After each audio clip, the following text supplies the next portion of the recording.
Hey everybody, you're back with Dave and Ed, and this is To the Death Podcast. Episode 32 with Damion Oranday. So, I would like you to describe how you made this happen. This is a person that you met when you went to the Lucas Lepre seminar? Or World's Camp. World's Camp. So what is it, Alliance World's Camp? Yeah, so he's the closest, I guess, in the area, actual Alliance that runs a World's Camp. So like Marcelo, I'm sure, has a World's Camp, but he is part of Team Alliance, but he's Marcelo Garcia Academy, right? So Lucas is Alliance Charlotte. So a lot of the top level competitors from around the area, even further west, because when I was there, Roberto Jimenez was there, Giancarlo was there, Bodini, and, Damion was there. A lot of high-level competitors there. Oh, Tarsus Humphreys was there. That's an old school guy. Ed, have you ever heard that name? I've heard Tarsus Humphreys. Yeah. He's old school? There. I thought he was a newer school guy. No, I'm pretty sure he's retired from competition. I think 2019 was his last Worlds. Yeah, I know that name. So you went down there and you took the World's Camp. What was that like? Intense. Very cool. Really good time. I learned a lot, and I felt good. Like, when I went down there, I felt like I hit the day one first session. I was like, oh, we trained this hard at core. We trained this hard. But then I hit the second session, and I was like, okay, but we don't train this hard. And then I hit the third session, and I was like, okay, we don't do it this many days in a row like this. So it was just session after session and constant moving, going. It was just a lot of high intensity rounds. It was really good. I'm so glad that I went, and I try and add a lot of that in here. Have you been here for the little mini Shark Tank thing that we do with the numbers? No. One day. Oh, yeah, no, I did do it one day. Yeah. I got that from down there, and we did that for an hour. So you roll with Damion? I did not roll with Damion, no. So I wanted to, because I was watching him roll, and I was like, man, this kid, he moves so fast and fluid. I really wanted to roll with him, but he called me out the same time that Lucas asked me to roll, so I chose Lucas. Sorry. So it's great that you met him, and did you talk to him at all during this time, though, or no? Oh, yeah. So I've messaged him before, because I always see him in competition, and I always see him reffing. And I'm like, man, you're everywhere reffing. I'm like, what made you get into reffing? How'd you get into reffing? I hope to see you compete again, because I liked the way he moved. I wanted to watch him compete more. And, just little things, little reach out here and there, and try and maintain that jiu-jitsu social network that I tried to build. Yeah, this guy had a lot of similarities to Roberto. I was thinking about that today. Do you think it's something in jiu-jitsu, or is it just the jiu-jitsu people that we're kind of trying to associate with? Him and Roberto were brought up in, well, their parents are into it. Right. I think when you have your parental figure involved in it with you, they understand you on a deeper level, because they understand what your passion is. I mean, my mom barely knows what I'm doing in here. Right, but I thought that you were talking about how their heads are screwed on so well. No, but I think that's what has to do with it. There is a certain type of person that is drawn to do martial arts in general. If your parent is into it, there's a whole bunch of different things that go into being in jiu-jitsu. The pain, the pressure of it, especially going into competitions and stuff. I mean, they're all into it. They're not just casual jiu-jitsu people. No, they're not casual at all. So when you're looking into it at a professional level, think about how we've just been thinking about it deeply. We went and did a private with Yanni today, and simple stuff is blowing our minds and making us even more excited about how much growth we still have to do. I'm excited about the growth. I'm not excited about the work. Dude, I'm dying right now. It's a lot of work. I am so sore from 1 hour, not even rolling, 1 hour of drilling. Resistance drilling, though. Okay, fine. Resistance drilling, which Ed is a huge fan of. How much percentage did you give me? 80%. 80%. I could barely move after that, though. We did 1 hour. I am so sore. But we were doing a very specific drill, and there was no resting. It was just over and over a very specific type of body movement that was replicated in just different areas. I'm like, I'm going to go right after work. It'll be fine. Nah, I just ate. It'll be okay. I'm not going to sweat or anything. 5 minutes in, dripping sweat, sweating through my gi. I'm like, what is going on? I couldn't believe how hard it was. But then I added a bunch of it tonight, and it still equally as hard, but I felt like it came a little bit easier. But I think, going back to the family thing, you are raising the jiu-jitsu family, only you're the first generation of it. So now I think it is definitely going to help your son and daughter, your relationship with them, and how they will be oriented towards the world with their jiu-jitsu base. So they'll be Damion and Roberto. There's a good chance. Okay. Well, listen, I don't know him super well, but what I know, he seems like a good kid, and he's got his head screwed on straight. He's married with a kid, owns 2 gyms, and he's 23 years old. Got his head screwed on straight. That's what I said. What is he doing talking to us? He wants to put his name out there. Get out there. People know about him. He's competing this weekend at Pans. By the time you people hear this, it'll be over. But just make sure you know the name. I'm sure he's going to place. I'm sure he's going to do well. Damion Oranday. And we talk about his brother, who's a top 10 brown belt right now. Top 10 middleweight, gi, brown belt, Austin. Right. And we talk about the next move he's going to make. They could listen to that in the episode. What was it? I don't remember. What weight class he's going to be in? Oh, my gosh. Kid's an animal. I did not meet him. He wasn't at the Worlds Camp, but I would like to. So you want to get into it? Fine. Oh, you want to talk about the gi now, though? We'll talk about it after. All right. Stay tuned for a little bit of a gi review at the end of this. Hope you guys enjoy. This is To The Death podcast. Episode 32.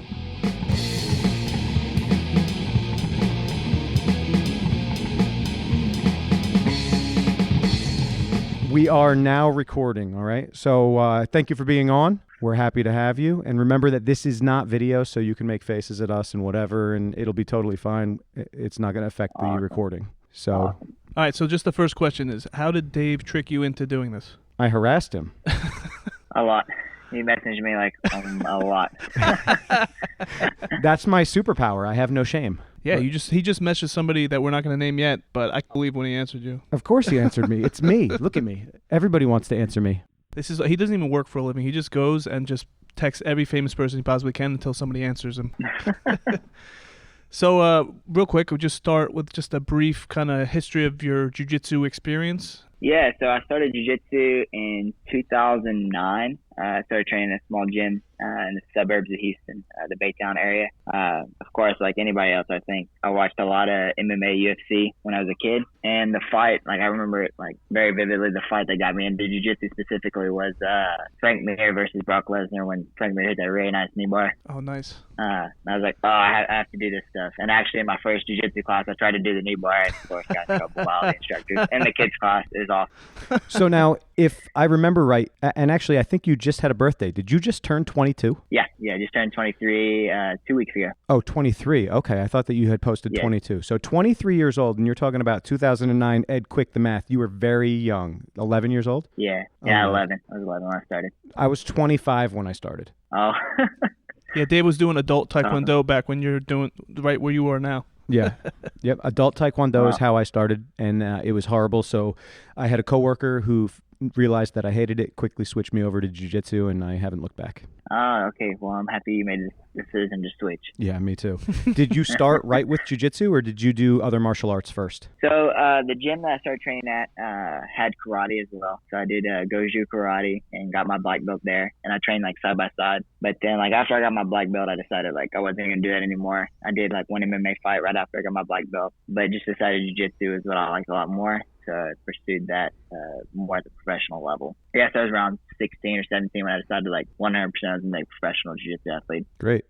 And now you have two gyms. You're a gym owner yourself, right? Do you own the gym? You guys all own it together? Yeah, so we're co-owners. So there's three of us that actually own and operate it. Me, my brother, and then my mom as well. And then involved with that is my little sister. She just turned 16 last week. And then my stepdad is 100% in with us as well. And two schools now. Yeah, two schools now. We just opened the second location about a year and a half ago, and then we've had the first location almost 5 years. Do you guys have like a set schedule of who's going to teach at which location on what days so people can kind of follow you around? Yeah. Yeah, we have a routine, and we just constantly every week. It's kind of rotating. So like this week, let's see, today's Tuesday, so I'll be in the Lumberton location today. So like I'm Tuesday, Thursday in Lumberton, and then Monday, Wednesday, Friday in Port Neches, and then it switches. So times are a little bit weird right now.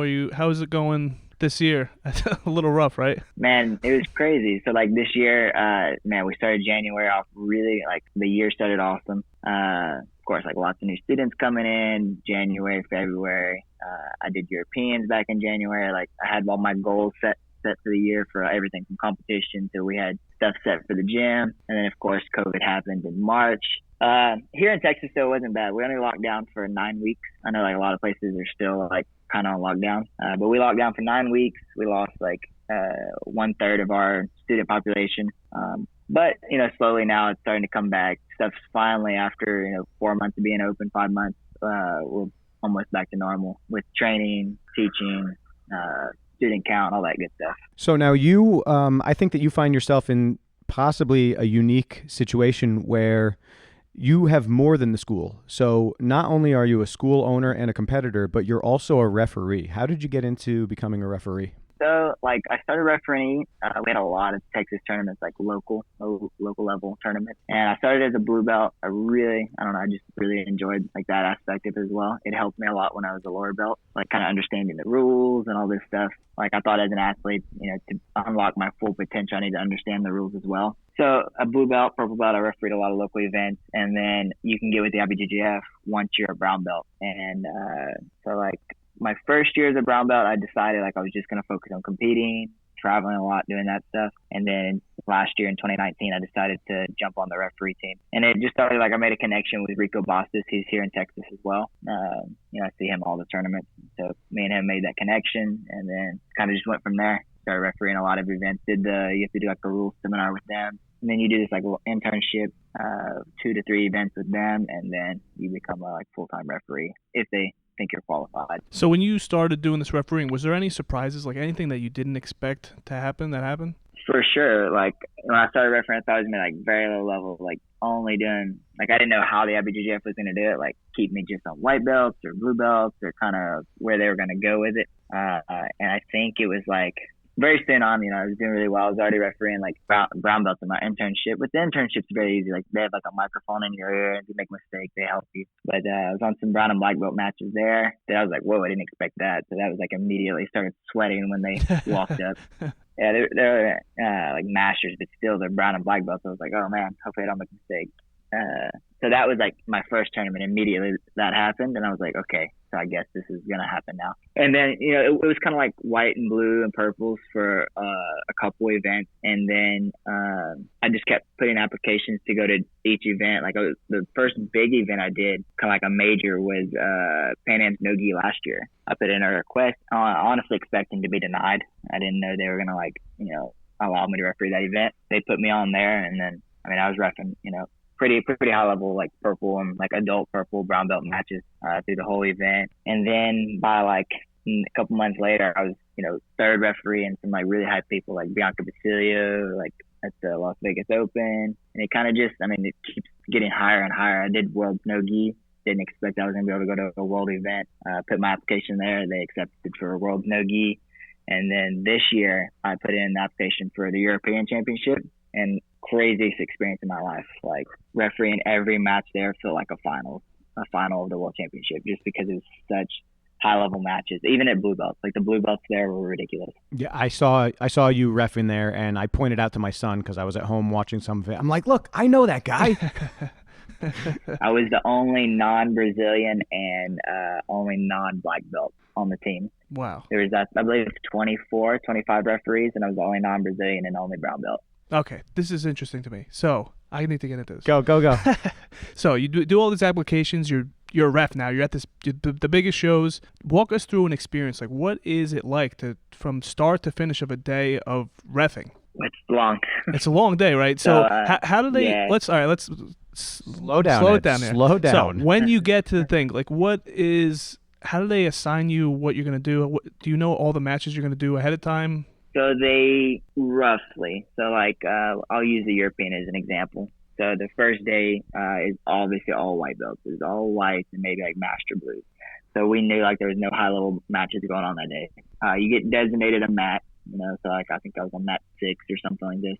You and a partner, and you'll alternate every hour. So I start, say I start at 9:30, 10:30, I get an hour rest. And it's just like every hour you're switching. And as the days they progress, you're going to get brown and black belts. And I was on mat 6, so I can go look at like the order of fights, which it didn't matter to me. I didn't care like who I was reffing. I was going to apply 100% to every match that I refereed to do my best for them, whether they're white belts or black belts. So now there are people that feel, whether it's true or not, there are people that feel that Brazilians, when it comes to a referee's decision, will always side with the Brazilian. So did you ever side with the American? No, that's a stupid question. I was mostly kidding. I know, and I've seen like what people feel, but I'm gonna be honest.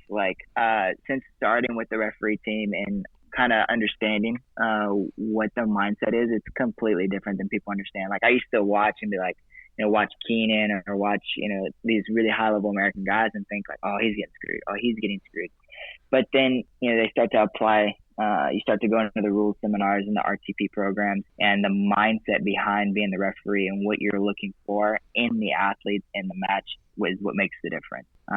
But I know exactly what you guys are talking about. Like, I remember this one match. It was a Spaniard guy. He's from Spain against a Brazilian. And the Spaniards were yelling in Spanish, like, oh, you gave him this just because he's Brazilian, and blah, blah, blah, blah, blah. And they thought I was Brazilian. And I remember, like, no, I'm not Brazilian. I'm giving him the points because he earned it, or he earned the position. That's why he got the advantage. Like, so, of course, people have that mindset, like IBJJF is all about the Brazilian automatically. Even when there's a non-Brazilian referee, they still think you're going to get to the Brazilian, which hopefully, I don't know where this career is going to take me, but maybe I can do something to help change like this mentality. Well, you're doing great because, I see you everywhere. You just did, how many Third Coast grappling events have you refereed now? You and your brother? Oh, so many. I think we did 4 or 5, maybe 6 events with them. Are you like the main referee for Third Coast grappling at this point? For a while, especially through like the quarantine time, because it was really hard for them to get other referees in town and stuff. So yeah, I'm only like an hour from the guy. He trains at Gracie Baja with Draculino, and they're like an hour and a half from me. So, me and Austin were like basically the easiest refs he could get with a high caliber that kind of knew what they were doing. Now, IBJJF is picking back up. Me and Austin aren't going to always be there or be able to make it because, with IBJJF stuff. Do you find it hard to go from rule set to rule set? Because Third Coast grappling, they have a very strange rule set compared to IBJJF. Yeah, for sure. It's definitely difficult, especially with a promotion as new as Third Coast.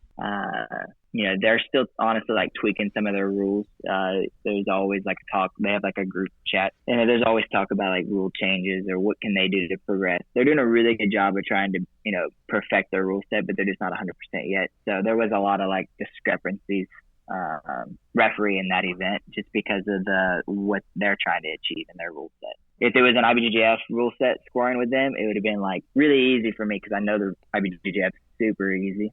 But when you're trying to innovate a new rule set, there's a lot of there's like gray areas. Yeah, gray areas, exactly. Right, so I want to get back into the discrepancies. So I grew up watching baseball, playing baseball, and the umps, it's the same kind of thing. There's always managers kicking dust on their feet and stuff. Do you ever get worked up at all when these guys are maybe yelling at you or telling you that you're terrible or doing the job wrong, even though you know for a fact you're doing it right? Yeah, of course. Like you feel like maybe they're attacking you a little bit or something like this, but you have to just kind of take it with a grain of salt and go on. I know I'm human. I've made mistakes. I know I've made mistakes. But it's just something you have to learn from. If you're somebody, like we always talk about in the rules course as well, if you're, not listening to the coaches, then you're doing a bad job. If you're only listening to the coaches, you're doing a bad job. You have to filter what they're saying versus what's actually happening and your knowledge of the rules, and kind of just filter everything and do your best ability to put the rules on top of the jiu-jitsu that's actually happening. Do you find that the problem with, like, when you go to ref's decision, it's hard to not be influenced at all by one coach or another coach? How do you go into that, like a ref's decision? What goes into that? So, like, what I think about, is the intention of each fighter, Most of the time, a referee decision, of course, you have some really close ones that are going to be very hard to decipher the winner. But then, for me, at least, in my experience in the last almost 2 years, is there's normally a clear winner, somebody who's trying to win the fight versus someone who's just like defending and coasting. Of course, jiu-jitsu is all about the progression. Whoever's trying to progress forward is doing better. If somebody's defending, okay, then they're kind of the one lacking. They need to pick it up a little bit. I feel like he's attacking you. That's what the referee decision for me looks like. So, yeah, he is definitely attacking you, Ed. When Ed and I roll, he either is going to win clearly on points or I'm winning the referee decision. That's how it's going because he's just trying to stall me out. Right. Yeah, there's always that clear usually you have one and the other. You can't have two guys just attacking the whole time. So we're talking about different rule sets and stuff. Me and Dave have talked a lot about innovating our own just for fun, casually, making it more fun for the viewer. Most of it's just to make it fair, which I understand for the grappler, and they're going to play any advantages they can. But we have a couple rules that we'd like to run by you that we've thought of. Davey, you want to tell them some of them? Well, one of them is when you're on your feet, there's no backing up, and a point for pulling guard. We're trying to incentivize takedowns. How do you feel about that? Right. That'd be interesting. I've seen like stuff kind of like this before. Like there's under this tournament over in the European area. They give two points to the other guy if you pull guard. So they really incentivize the takedowns, and it changes the game a lot. Sure, you're a guard puller, right? Yeah. No, I like everything. I'll pull guard, I'll take down. Normally I pull guard just to sweep and get on top. Right. We both pull guard. Top a lot. I love pulling guard, but I think it does make for more judo in jiu-jitsu. I feel like there's not enough. Yeah, it causes a lot of action. Yeah, for sure. But sometimes you get those like some guys that'll just stand there and push each other around like sumo. Right. Yeah. Some of those are just as boring. Absolutely. Me and Austin kind of do the same thing with rules, or me and my stepdad. Like the three of us are always talking about like different rules and what promotions could do to make it better. And what we always come back to is there's always a hole in every rule set there's going to be. And at the end of the day, it comes down to the fighters not wanting to fight. Like, the fighters wanting to fight, no matter the rule set, it's going to be entertaining. If the athletes are both just playing to win the round, then it becomes boring, no matter the rule set. Sure. It can be submission only. You've seen boring 30, 45, 10-hour matches because the guys don't actually want to fight each other. So conceptually, do you think it's better to have more ways to score points or less ways to score points? Or is there got to be a balance in the middle? I think there has to be a balance because this is all, of course, my opinion. You look at events like the ADCC, and it's so hard to score in the ADCC. There's so many little things that happen and that they give opportunity where there's no scoring. It's super difficult to win. Like, you could fight so hard, somebody scores on you, and then to try to get that score back is, extremely difficult. But then you have maybe the opportunity where it's, maybe some events they don't know and they give scores too easy, like advantage is too easy. Then you're like, it's both is hard. You just have to have a balance, I think. One of the things that bothers me about IBJJF rules is there's no 1 point rules. I want more 1 point. I want to get 1 point for something, like maybe escapes or something like that. What are the other rules? Crucifix. 1 point for crucifix. We feel there should be at least 1 point for getting a crucifix. Right. It's a very offensive position. I love the crucifix. It's one of my favorite. Yeah, absolutely. We talked to Brian McLaughlin, and he said that you should get 2 points for front headlock position. What do you think about front headlock? Or turtle. You get 2 points for turtle if you're on top. But you can't just throw that out there. You have to give some context to why. What's the context? Context is Brian is a MMA fighter and a coach of MMA fighters such as the Miller brothers. And he thinks of the front headlock or the turtle position in regards to reality or street fighting or an MMA fight where you could do a lot of damage to a downed opponent that way. Right, in that position. No, that would be interesting. It'd be definitely a game changer because when people pass, the front headlock's very easy to get. But it's never a point scoring position. I could definitely say that could be a game changer for everybody. Yeah, he thinks that from there it's fight over. It's a fight ending position. You could just start dropping knees if it was reality on the back of somebody's head from that front headlock and game over. Yeah, that is true. That's very, very true. How about sub only when you rep those? Is that fun for you at all? Like you're just saying that either they won or they did it. It's so easy.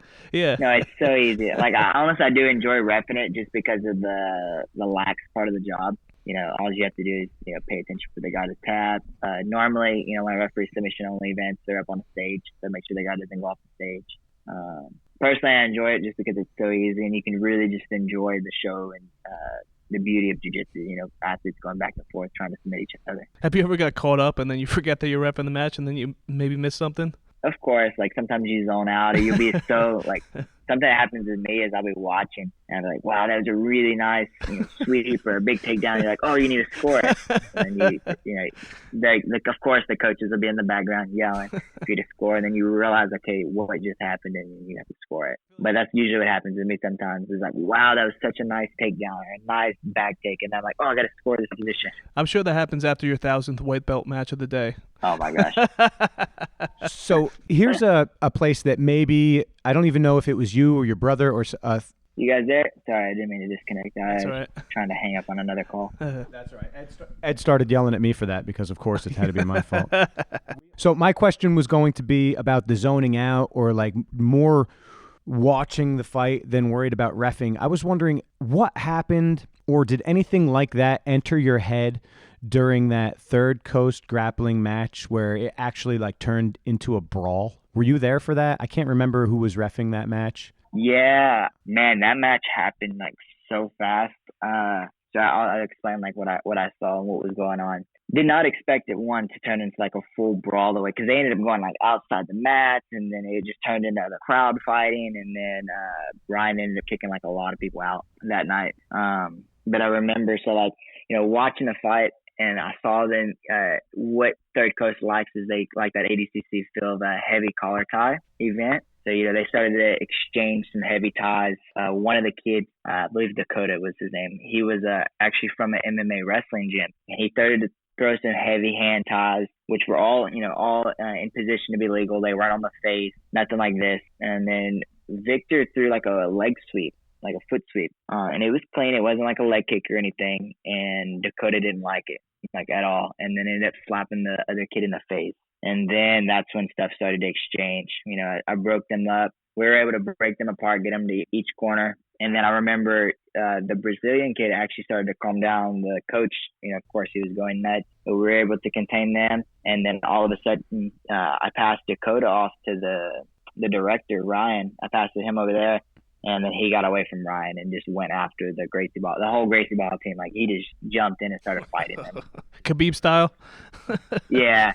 Like, they were still talking smack across the room, and Dakota didn't like it. And then he just took off, like, boom, across the room and dive bombed into GB territory. After that, me and Austin, like, stepped out. Like, okay, we're done. We tried our best. You know, let everybody else handle it. Right. That was going to be my question is, do you reach a point where you're just like, all right, this isn't what I signed up for. This is not my job. Yeah, I was able to contain them outside the match and declare, you know, the match being over. And then after that point, I passed him to the promoter. I was like, okay, he's not my problem anymore.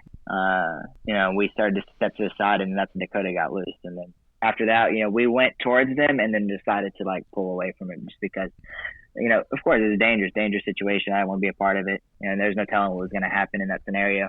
Do you have a preference to gi or no gi when it comes to repping and or training? Yeah, for sure. Like, training personally, I love the gi. You know, the gi is my favorite, just because, like, there's so much to learn. But I go through phases. Like, this week, actually, I'm doing, like, all no-gi. I just finished a really, really good no-gi session at lunch because the no-gi Pan Ams is this weekend. Refereeing, I really, really like refereeing no-gi. It's so fun, so exciting. Really? You really get into the matches. They're exciting to watch. That's surprising to me. You love no-gi. I mean, you love the gi and you love repping no-gi. Because it's constant movement, right? All right. I wasn't expecting that. Yeah, constant movement. It's just exciting. As a, like, person that, like, watch jiu-jitsu, no-gi is more exciting. So now when you go to no-gi pans, are you going to be playing both roles, ref and competitor, or are you just competing? I am. You're doing both roles this weekend. So does that cover, if any of this is like beyond what you want to talk about, does that cover your, what is it, your tuition? What is it called? Help me. For what? Like the registration? Oh, registration. Yeah, registration. Thank you. Registration. Yeah, so the IBJJF is actually really, really cool to work for. Some people, you know, they start to talk like stuff about them that's bad, but, you know, what they actually do for the referees, if you're a full-time referee, is they reimburse your registration. So I don't have to pay any registration, and then you get paid like $150 a day to work.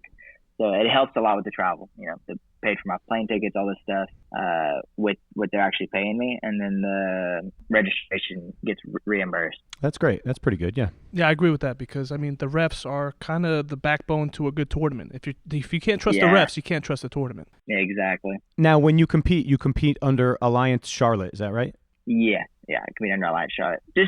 Like I register as Alliance Charlotte, and then most likely, like, my name's gonna be changed to the A team, just be Alliance. That'll be the A team for the event. Okay. So all the points go to one spot. And that's because you're under Lucas Lepre now. You're a Lucas Lepre affiliate. So yes. How did you get hooked up with Lucas? So I'm really good friends with the Jimenez family, Gabby, Raul, and Roberto Jimenez. You know, we always seen each other at competitions. We ended up training a lot with their family. We lived pretty close by to them, so we would go cross-train a lot with them. And I remember when I was probably, I think I was 16, I was still a blue belt. They brought Lucas in for a seminar did the seminar with him, and that's like my first kind of encounter with him. You know, he's an amazing guy, of course. You've met Lucas. Yeah. We ended up going and having dinner with him that night, and just, you know, got to build a little bit of a relationship. That was in 2015, 14 or 15, like the end or the beginning of 15. And we ended up opening our gym. We were still under a different professor at that time. We were under Eduardo Ramos. He's the opposite black belt. Okay. He's in the Houston area. We were under him at the time. And then some stuff like happened with us. We ended up over here in my hometown of Fort Neches area. He was teaching at another little gym, so we ended up moving over here with him. And it happened just to be our hometown, and he got a job offer over here. Some things happened between that guy and Ed. Ed ended up moving back to Houston, but we ended up digging our roots, you know, kind of, you know, his hometown. We got to see our family. My mom and stepdad had just started dating at that time, so, you know, they didn't want to separate. He had his business over here. Like I said, it was crazy, dude. Like, so much stuff happened in the year of 2015. So Ed moves back to Houston, and he tells us, look, I know you guys don't want to come back to Houston to follow me. Y'all should open your own gym. He had just promoted us to purple belt, dude. Like, me and my mom to purple. Austin was still a blue at the time. He's like, I really think you guys should open a gym. This area needs more jiu-jitsu because there's not a lot over here. You know, for us as a business, it's beneficial. There's not a lot of jiu-jitsu over here. But he thinks that, he's like, I think y'all need to open a gym, start to spread jiu-jitsu in this area. So in April of 2016, that's when we decided to do that. And then just some things, you know, came up with the gym as we needed like kind of leadership. And he didn't have a lot of experience with, and we felt for our best, for ourselves as the gym, we needed some more guidance. So that's when we reached out to Lepre, and then Lepre was, you know, very welcoming to us, and we've been with him, since the end of 2016 is when we joined his team. That's great. Yeah, I really feel like while I was down there, and even just watching on social media, the whole Lucas Lepre alliance or affiliation, you guys all seem to be real close. You seem very connected to each other, and he seems to really be playing a strong leadership role. Yeah, he's very, very good leader, man. In like the environment he creates there in Charlotte, we try to replicate here. Like if you come to our gym, you're gonna see like a lot of similarities, and that's what we were looking for. We were looking when we opened the gym, we were looking for a great role model to follow as well. And the professor we had at the time, Ed, he's amazing. He's an amazing black belt. He just kind of liked running the business model in America. You know, he had ran gyms in Brazil, and he actually spent some time in China. So he was still learning himself how to run a gym here in America, and we felt like we needed something to look up towards, and Lepre was definitely who we wanted to be with. So then from purple belt on, or I guess it's you got your brown belt from Lucas, and then you're eventually going to get your black belt from Lucas. Yes, sir. That's the goal. Has any discussion been had about that? I mean, I know things are really changed because of the horrible year that it's been, but I imagine that you couldn't have had many years left at brown. Yeah, I don't know, of course. Like, so he came last year, September of 19, he came, and he said, like, you know, basically without saying it, he said, like, you guys are more than ready for a black belt, but there was still some competition stuff that needed to happen for me. So that's kind of where we were at, was like, he wanted to see me compete the Pans, the Worlds, like all this stuff again, just to give me another chance. Because once I'm a black belt, you know, there's no going back from there. You're going to be a black belt the rest of your life. Right. No rush. Yeah. I was just curious if anything had been said. No, I really appreciate what he did. Like, you know, I knew that time when he came in, like, you know, there's this chance, like, oh, I could get my black belt. I don't know what's going to happen. And at that time, I didn't want my black belt. Like, I didn't want it. Honestly, like, now I don't even care anymore, because I know, like, once that time comes, there's no coming back. So I'm just going to enjoy the time I have at brown, you know, learn as much as I can, compete as much as I can, because once you get your black belt, you start over. You're a white belt again. Yep. We're starting to see that up close, because we see a lot of people getting promoted around us that we came up with our black belts, and we're going to get it eventually, right? That's one day. We'll get it one day. One day. Yeah. You guys get promoted from Mario? So I'll get promoted from Mario, and Ed, his instructor is a school that's somewhat local to us. It's maybe an hour away. And that instructor, locally, he's very well respected and very strict. So Ed, he's kind of lazy. He's a little bit of a fat slob. So it's going to be a while before he gets his black belt. So we talked about refereeing, but your school is, I mean, your main priority, right? Teaching. Like, how much do you love teaching compared to reffing? Oh man, I wouldn't change it. Like I love competing. I love refereeing. Like those two are great. But I think my all-time focus, in my career is going to be in the gym. Like, building the students up, building as we always say over here, we're trying to build an empire over here on this side of town where we're at. So that's my 100% focus. And with the family, my whole family's involved. So yeah, it's really cool. That's great. I mean, that's wonderful. I wish my mom would train. How about your dad? Ed's dad took his first class not too long ago. Wow, that's awesome. It was a great day for me because I've been training 13 years, and it took 13 years to get him to come once. And when he did, we had a great day. Good. My wife trains. Like my brother and my sister train. My brother's wife trains as well. My mom and stepdad both train. How old's your brother? He is 13 months behind me, so he's about to turn 22. You guys sound like you're 40-year-old men. You got a business. You got a family already. What's going on here? So, yeah.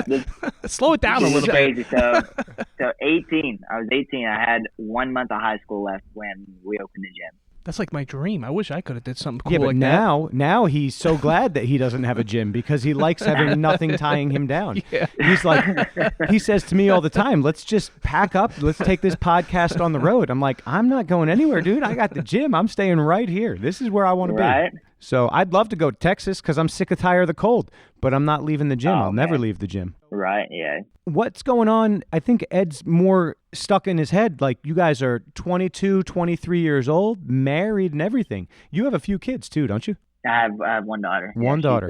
She's, 4, yeah. How's your head on so straight? When I was 23, I was not like you at all. I was a complete fool. I guess my mom did a good job. She did a great job. Tell your mom I said she did fantastic. It could be the South too, Ed, right? The different priorities in the South. Maybe. We're too close to the city, maybe. It's ruining us. The pollution. Some people down here are still crazy. Oh, yeah? Oh, yeah. That's great.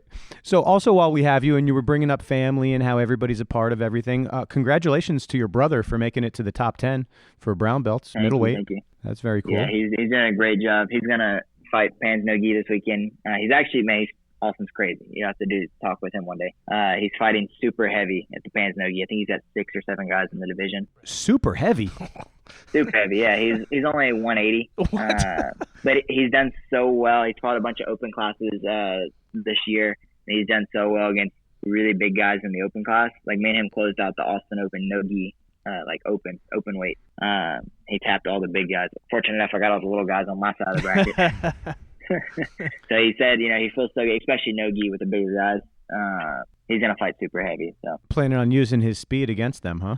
That's his game plan. He's long too. He's over 6 foot. So. And his nickname or his username is Gumby Jiu-Jitsu. So is he super flexible? Gumby, yeah, super flexible. His guard's so annoying. Yeah. There you go. That's just one more thing that the big guys hate. I hope you tell him that he would never reach top 10 without you.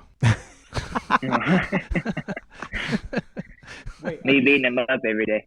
Yeah. Was it that, Ed, or are you implying that maybe Damion has reffed some of his matches? Have you? Some local stuff, man. Years ago when I was a blue belt, I remember, so this actually did happen once. There was a small tournament. I forgot what the name of the tournament was. It was like Mat Shark or something, super small. And we're waiting for Austin to go on the mat. And the coordinator's like, we ain't got enough referees. Just go referee his match and don't be biased. And I was like, what? I was like, Austin, you lose. If you don't submit the guy, you're going to lose. He ended up going out there and tapping the guy. That's good, though, because you didn't want any controversy. No. I like that. No, I would trust you. Based on talking right now, I would trust you to ref me and Dave's match. Oh, that's right. So we have somehow, I don't remember how, we came up with a little challenge match for ourselves, and we couldn't find a ref that would ref this unbiased. No, we did. My teacher would, but no, you don't trust your him. Teacher. Whatever. It's not fair. He's your teacher. So now we have, if we fly you in, you would ref our match, right? Right. Let's go, man. And seminar? And so, he does do seminars. Yeah. I actually did, man. I got to be a part of this. I haven't done like a lot of seminars. I've done like, maybe 3 or 4 now. But I got to be a part of we call it like super seminar over in Israel. And it was amazing, man. We had like 100 people on the mat. It was like 6 high-level brown and black belts. It was an amazing seminar experience. Yeah, is that something that you're looking forward to in the future, like trying to get on the seminar circuit? Oh, yeah, of course. I love teaching, man. Teaching is one of my favorite things to do. Just spreading the knowledge of jiu-jitsu. So I'm always open for seminars. Just getting to travel and meet people, if I'm ever up in the area, just to be able to go train with you guys, maybe teach something. I love it. Absolutely. I'd love to have you. We need to wait till things get a little more back to normal, but yeah, that'd be high Back priority. to Yeah, normal. and not so cold. I don't do the cold. Oh, yeah. We won't see you for at least 6 months then. Yeah, it's a big. They said this winter in Jersey is going to be a wet and snowy one. Did they say man. that? Yeah, they Oh, did. It's not God. going to be good this year. The last 2 years we got off easy. I remember I had the bright idea New Year's going into 2019 to bring my wife, now fiance at the time, bring her to New York, and it was like one of the worst decisions ever. It was supposed to be it was a warm New Year's too, and still so cold for me. Yeah, It's cold.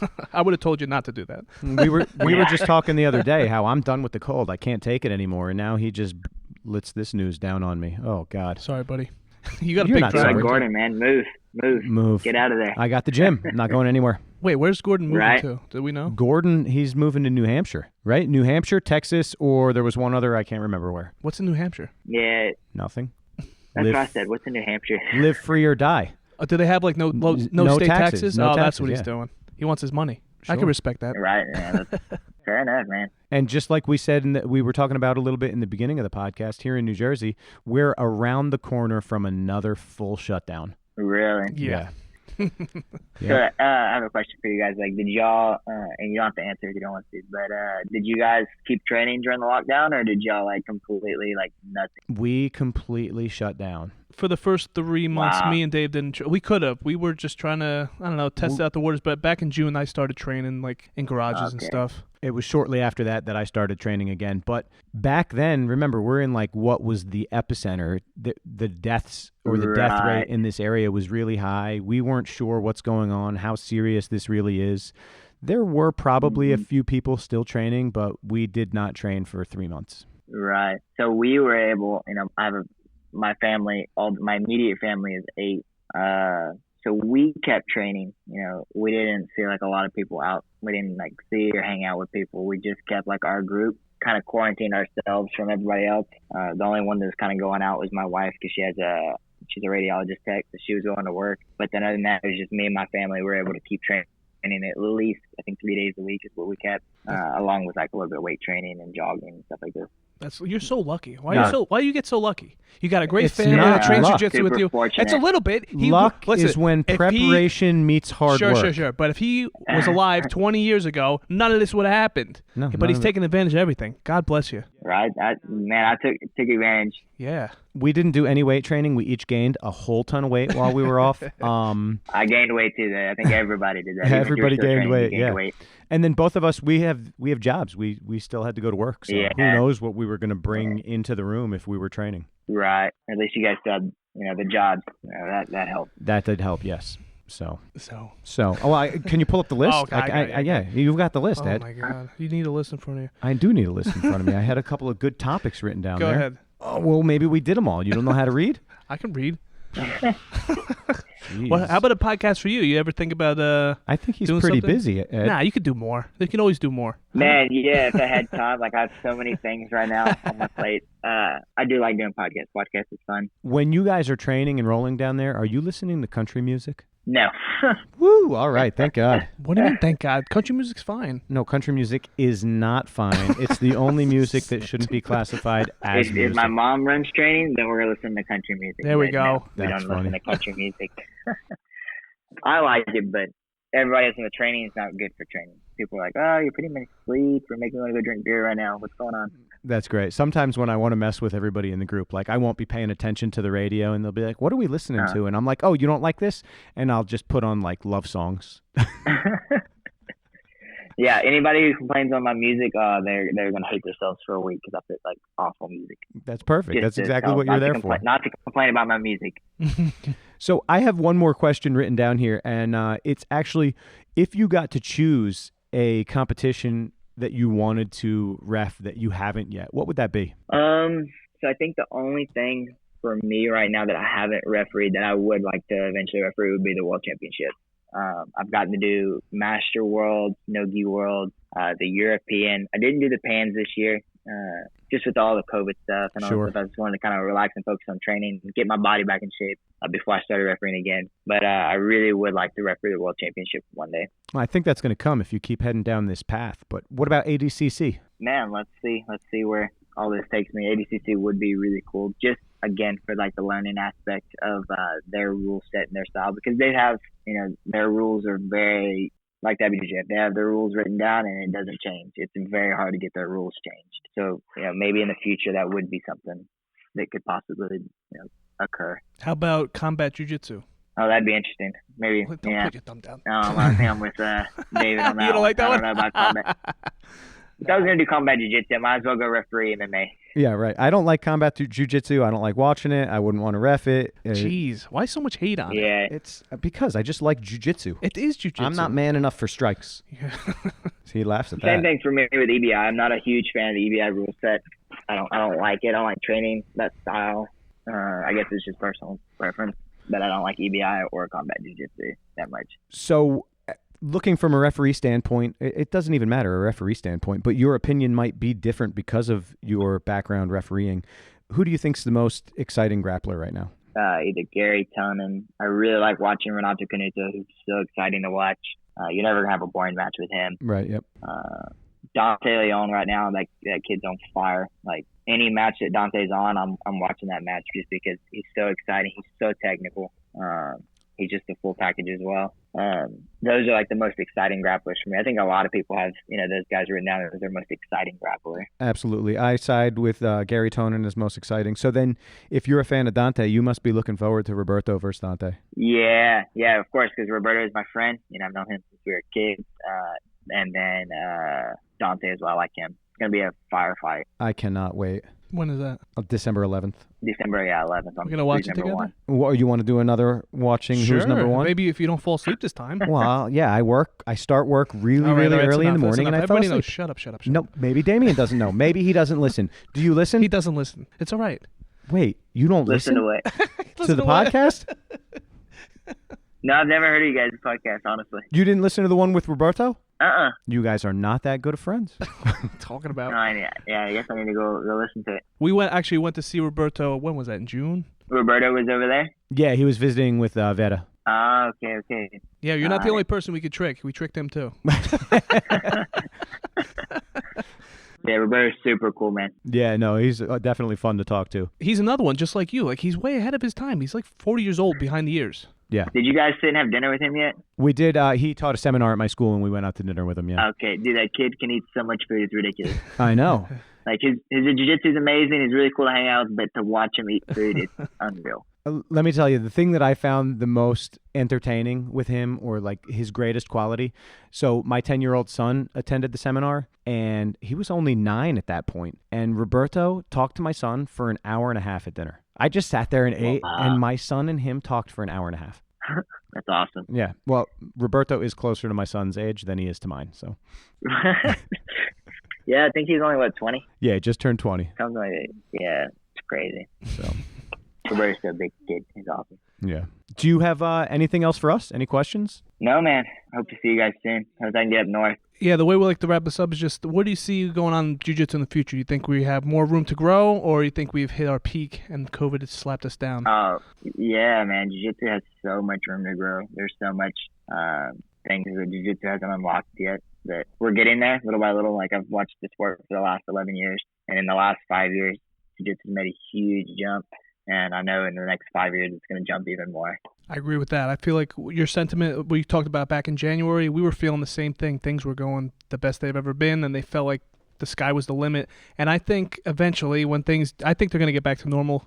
I don't know if it's going to be this year, next year, the year after, but once we're back on track, I think we're going to make this into something. They're going to be doing it in high schools. Hopefully. That would be amazing. More people that are exposed to it, more lives are going to be changed, and it's all going to be for the better. I mean, you're the proof. I mean, your whole family does it, and I think for sure, I could assume that it brings all you closer together, and it just makes the whole family dynamic just great. For sure it does. You got anything else, Davey? No, that's everything. I just want to thank you for your time. Thank you for not blocking me with all of the instant I'm happy messages. we were able to make it happen. I feel like we've been trying to make this happen for over a month, and just the timing wasn't working out. Yeah, it just got a little screwy. My phone and your schedule, and yeah, sorry, and thank you. It's all good. Thank you guys for having me. Yeah, just anywhere where people can find you if you're trying to plug anything. Yeah, you can find me on Instagram at Oranday BJJ, or just find me on Facebook to follow all my stuff I'd like to do. All right. Perfect. Thank you guys so much. All right, thank you. I appreciate it.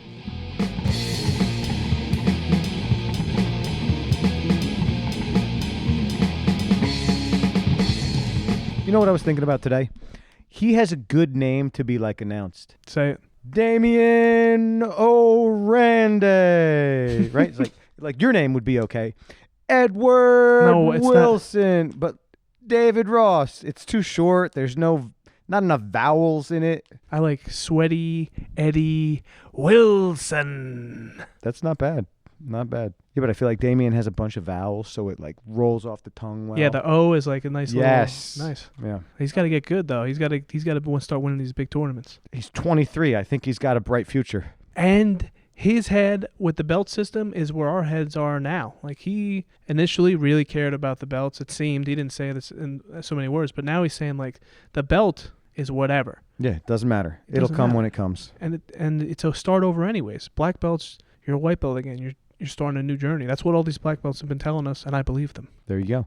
See, but something that's different for somebody his age and like my age, even you. I will never hit, if I ever get black, I'll never hit the next belt. You and him can. Coral or... Who even cares? I don't care about that But I'm belt. just saying. That so belt it's doesn't like, matter. that's the last belt. That's it. It's over. You sad about It's that? all downhill from Well, we there. didn't even do it yet. We were excited. There's nothing like getting the belt. The day of the belt, it is a fun day.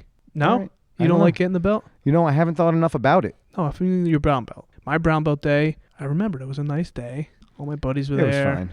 Actually, mine was a pretty casual. My brown belt was casual. My purple belt, Bebop and Rocksteady were there. Bebop and Rocksteady. Yeah, I was rolling with one of them, and I got it. We talked about this. My favorite promotion was Blue. Blue was a good one, too. That was the best one. I got it in the city. Oh, yeah. But that's fun. Getting belts is fun. So we have one more to look forward to. It's going to be a great day. All your friends are going to be there. What if nobody's there? No, everybody's going to be there. I'll make sure of it. Why? What? So you just assume Yanni's going to contact everyone and say, hey, everybody, I'm going to give Ed his black belt today. Please come. Yep. So then what? Then I got to close this place, drive down there. I got to rent a bus. Everybody's going to want to be there, right? Then you're going to walk in. You would know ahead of time. Would I? You're going to have to. You walk in and everyone from Core is in up top. And your wife is there. Yeah, you guys got to be a little more incognito. She doesn't need to be there. I'll tell Ayani that already. What? She doesn't care. Yeah, but it's important to you. That should make it important to her. No, she don't have to be there. I want my wife to be there. Okay, but your wife has done jiu-jitsu and she's involved in it more than my wife is. My wife doesn't like jiu-jitsu at all. She loves me. That's it. But maybe your kids want to see it. Yeah, you're right. They'll probably be 10 or 12 by then. And just for the people, how old are they now? 4 and 2. 4 and 2. All right, perfect. 6 years. Oh, hang on. Is my math wrong? Yeah, 8 years. 8 years. Okay. You got 2 stripes on that belt, Ed. It could be sooner than that. If I keep this pace, yes. But what if I fall off the wagon again? I don't think it's going to happen as long as we continue with the podcast or continue learning. Continue. Well, today was a nice learning day. Today was a really good learning day. But I'm sore. I'm not built for learning like this. Yeah, but this is something that's going to be added to your game forever, and eventually you'll not even think about it. Just like Yanni didn't even think about, like, Dave's going to be sore after this. He didn't think that.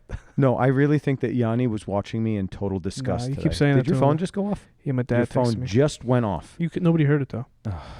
I didn't put mine on silent. It's going to ring any minute.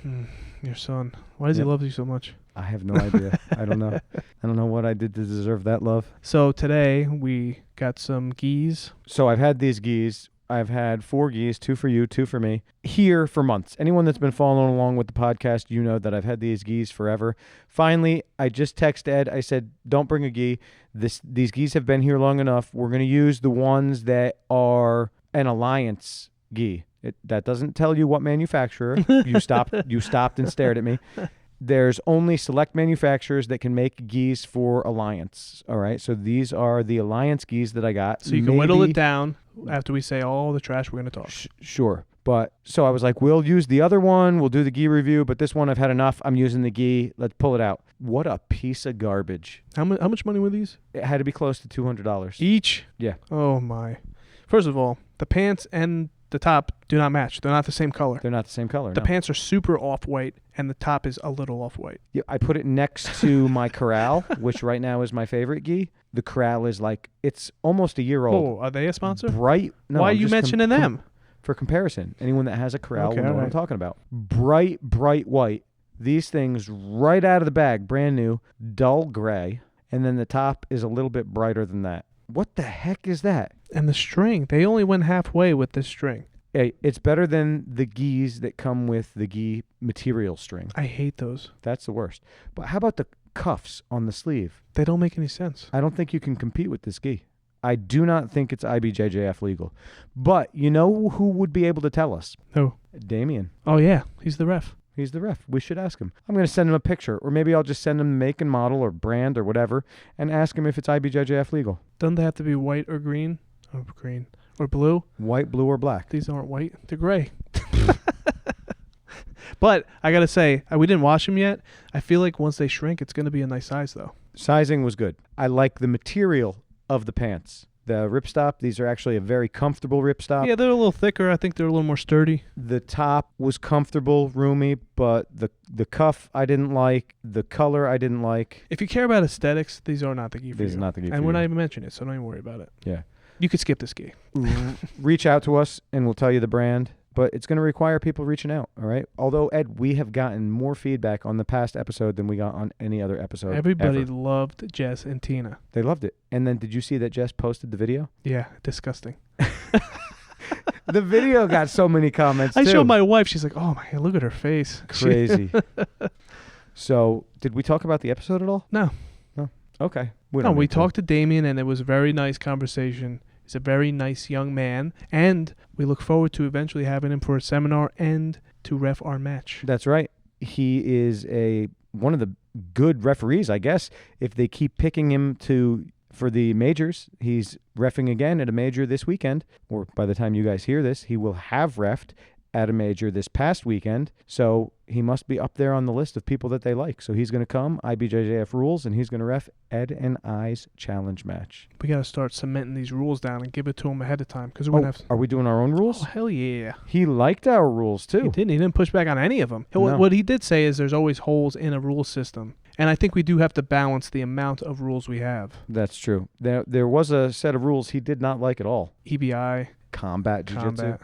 I agree with him on the combat. I keep asking people about this. I've never even watched a match. I don't even know what it looks like. Combat? Yeah, I'm defending I don't it. like I don't even know it, though. But I do like EBI. But again, just like he said, there's people that play to the rules. So there were people that were stalling out the whole regulation in EBI just trying to get to the overtime and win on the escape. Again, rules. There's always a loophole. There is. But there is a best. There's got to be a best system. They're not all created equal. Which one's the best? We could prove that, I think. Which one is the best? If you had to, I don't know, because I haven't actually watched The Third Coast, which you say is your favorite. I don't know if I said it's my favorite. Oh. I like it, though. I want to watch. I haven't really watched all of them. So here's another thing, though. The competitors that Third Coast is getting are people that want to go out, put on a show, and win. They're not trying to just, eke by or squeak by. They want to win decisively. I think the newer generation isn't looking at it as how many medals do I have. They're trying to build a personality because they're seeing what Gordon's doing. Right, they want to be finishers. Yeah, well, not even only that, but he plays to a character off the mats. So that I think they take that into account. And if you put your heart and soul into it and you go with that fight mentality, I don't know. I think they're trying to sell themselves beyond just winning, which I think is a good thing. Yeah. Well, now because they're pumping all kinds of products in addition to being a competitor. You can get on BJJ Fanatics, not a sponsor.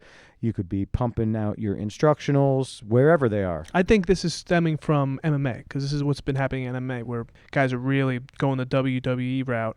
I think jiu-jitsu is slowly... I don't like too much in that direction. I get it, but I think that's what it's stemming from. I think it's what the origination is. Why? Conor McGregor. They just see how much they want to make money. Like don't you want to make enough money teaching and doing what you love? That's all they're trying to do. Yeah. Oh, you're telling me that Conor McGregor didn't make enough money already? No, I'm saying these jiu-jitsu guys like Roberto, like he wants to go and still teach seminars, so he needs to present himself in a unique way. How many black belts are there? There's a lot of good ones, and you can learn from any of them. You have to differentiate yourself now. I'm going to teach of all of Yanni's stuff one day. I'm going to get good at what he We're going to do it together. Okay, we're going to do it together. To the Death podcast seminar tour. Eventually. Starting in Texas at Damion School. That'd be awesome. I'll He'd be talk like, to him about no, we're not doing that. it. Yeah, he'd be like, what are you guys going to show? I don't think so. I don't think so. That doesn't work. And then I'll go, oh, contraire, mon frere. But have you heard of our sponsor, Core BJJ? You could follow them at Core BJJNJ on all social media. Also, they got a website, corebjjnj.com. Also, Ed, we did forget, they're not our only sponsor. And Dr. David asked me to do the next read. He said to me, I can show you a text Show it message to from me. him. I want to see it. He did not realize that you read at a 3rd grade level. I read that perfectly. You never even said anything. If I did anything mistakenly, you would have pointed it out. I don't think you did anything mistakenly. I'm just telling you the text message that he sent me, and I'll show All right, you. no. I don't care what that stupid doctor thinks. I want to hear what you think. Tell me how I did that read. You read it exactly as it was But did I written. make it entertaining and fun? And was it presented in I don't know. Let's try again. How about this? How about this podcast is brought to you by Ground Game Physiotherapy. Did you memorize this? And no, Dr. David Swoboda. This is a guy who decided to take his PT, physical therapy training, and focus on the grappler to keep all of us healthy and training. If you're interested in training with Dr. Dave, reach out to him on Instagram at D. Swoboda. That's it. at D. Swoboda. Also follow him on Facebook. You can reach him on Facebook at Ground Game Physio. He's single, ladies, so drop him a DM. And he insists he's very handsome and wants all of you to know. Yes, he's got a big ego, thinks he's better than every other doctor that's ever lived. Make him prove it. I think he's pretty good. I feel better already. Although for the past 2 days, I did not do the exercises. I haven't done it in 10 days. I'm only 2. I meant to do it today. I was just too busy after the private, running around. Excuses. You're the best at it. I know. Idiot. I didn't hear it, but yes. You didn't hear it? It's not on. They recorded, though, okay? Okay. Everything's going to be fine. I hit the idiot button, everybody. Also, what about the podcast? How can people get a hold of us? By now, if you don't know how to get a hold of us, I can't help you. Fine, but somebody did get a hold of us. Do you want to talk about that at all? Our good friend Gus reached out to us again. Gus, I had many mean things that I wanted to say to you, but I held back. Gus is loyal. You got to give it to him. That's fine. I'm glad that we have a couple of loyal fans. He did offer to help in any way that he could, which is very generous of him. I'm going to take him up on that offer eventually. That's right, because I need someone to take a little bit of the work off my plate. Yeah, all the work. We didn't even do these gi reviews. Just wore them and made fun of them. It's a good thing we didn't do the gi review. For sure. Holy What cow. good could we say besides they kind of fit? Nothing. There's nothing good that we could say about the gi that we used today. So everyone, look forward to the real gi review with the other gi in the future. But didn't you say Kyle has the other gi? Kyle has the other gi and he likes it. Dan has the other gi and he likes But it. there's already a piece of it that I hate. Which is The string. the string. It's even worse than this string. Corral. The corral that I was telling you about a minute ago that I love. Right. Gi string. All right, so as long as you switch it out, though, maybe that's the only... I have strings in the back. Yeah, we got to switch that. I want to switch this one out. Well, that one's not bad. It's better than gi string. Yeah, but this is like a laundry line that they're used in here. Laundry line. It's not even, or shoelace. It's not even anything good. Yeah, it's a shoelace. It might be a shoelace. It's all frayed. Come on. Hey, listen, I don't know. We should start our own gi company. Why don't we try out Jocko's gi? I know you reached out to him. I did reach out to Jocko, but why don't you tell the people how excited you are? For what? One of the people I did reach out to. Don't say who I'm it just is. telling you, like most of the time, you're not doing anything. But then when you do, it just makes up for all the time you didn't do anything. So now you're good. I'm not mad at you for at least a week or 2. Thank you. You're welcome. I don't know what I'm supposed to say there. Both. Was that a compliment Half. or a praise? I don't know. Like our drilling today. You were doing good, but you are still terrible. But I'm a 16. Yeah, 16. This will put you up to a 17 instantly. As soon as you get it, it's 17. Does that mean you're going to be an 18 if you get it? Yes. All right. So I was thinking about that because you were yelling at me while we were there doing the moves today. You're like, oh, what? No, look, Yanni, look how horrible he is here. And I was like, but I'm a 16. Yeah, but if you figure it out, it's going to make me so much better because I can't cheat. I cheat so much. You were missing one detail that instantly stopped one of the passes I do all the time, bringing your knee in. I never did that before. I know, it's crazy. It was the most ridiculous thing. And then we showed Kyle, and he's like, yeah, I know all that stuff already. We hate you, Kyle. Not really. So glad to have you back. Yeah. He's playing a dangerous game, but as long as he's rolling with the right people. When I roll with him, I'm being super careful. I'm not touching his leg. I just want him here. Happy to have him. What about me? You love me too. I didn't say that, but I'm glad that you're here. I'm happy to have you. I wasn't going to come today if we didn't have to record this. My back's been killing me. Can you please hang? Or you know what? Go see a chiropractor. Or wait a second. You know what? Our sponsor at Ground Game Physiotherapy, Dr. David Swoboda, has given you exercises to do to alleviate the pressure in your back. I need to do them. When was the last time you did them? 10 days ago. 10 days ago. When you were doing them, did your back feel any better? I only did them like 3 days. It's not long enough sample size. I rolled my eyes. You can't see me, people. Let me but give I it a rolled my good eyes. shot, all right? Okay, when are you going to start? Tomorrow. Really? At You work. tomorrow? I'm working tomorrow. I'm going to do the exercises. I can't argue with that You could because take you that have a one great job to the that you can bank. sit there and do these exercises while you're watching Die Hard. I mean, You know it's coming on it's soon. awesome. I love Die Hard. It's a great movie. It's one of those movies that I can't turn off. Once it's on, I got to watch it till the end. It's a great movie. Do you have any movies like that? That's in my top 50, Die Hard's in the top 50. but not Die Hard 2 or 3. Die Hard 3, it's all right. Not in top 50, you're right. Die Hard 1, top 50. Die Hard 1, top 50. Absolutely. Best of the best. You know what I like? Top A Few Good Men. A Few Good Men. No. How about No, Men you of can't just Honor? say no. Don't just say said no. no. I That's said a no. top 50 movie for me. Okay, you're wrong. You have horrible taste in movies. Also, It's did you said see? Twilight. Unbelievable. You think A Few No. Good Men's worse than Twilight? You gotta be Absolutely. kidding me. Twilight is much Oh better than A my Few Good Men. God. Now, I hope that everyone liked me in my Twilight shirt. Did you see some of the comments we got No, on Instagram? give me some of them. Not appropriate for this podcast. No, I haven't looked at any of them. Yeah, you should definitely read them. They were calling you names? Yep. Okay. And I don't care. The other thing is our good friend from 10th Planet Bethlehem, Zach Maslany, likes White Fang. Oh, yeah, I saw that one. Yeah. Yep. And then we had another comment thinking that the Jew's harp is now trending on Google. I really enjoy that. You got me. I'm king of useless information. Yeah, that's a really useless one. You're That's welcome. Yeah, thank you. You're welcome. We have anything to look forward to? Yeah, we do. Yeah. Okay. The thing we're not talking about. Right, but that's not going to be next week. No, I'm hoping in 2. Cool. Amazing. Amazing. Okay, you got to go to work tomorrow. Daddy's got to go to work tomorrow. Let's shut this down. Why don't I just quit my job and let you support me? You'd have to live with me. No Never family mind. and Never mind. no dogs. Will your wife move out? No. No, You can't. You would never never. mind. She would never let you live with me. I mean, you with What? me. It- Us. it- Let's get oh. out of here. All right, everybody, make sure you check out our website, tothedeathpodcast.com, email tothedeathpodcast@gmail.com. Check all our social media at tothedeathpodcast. Like, follow, subscribe to all that stuff. Yes, yes, yes. See you guys next week. This is To the Death Podcast. Episode 32.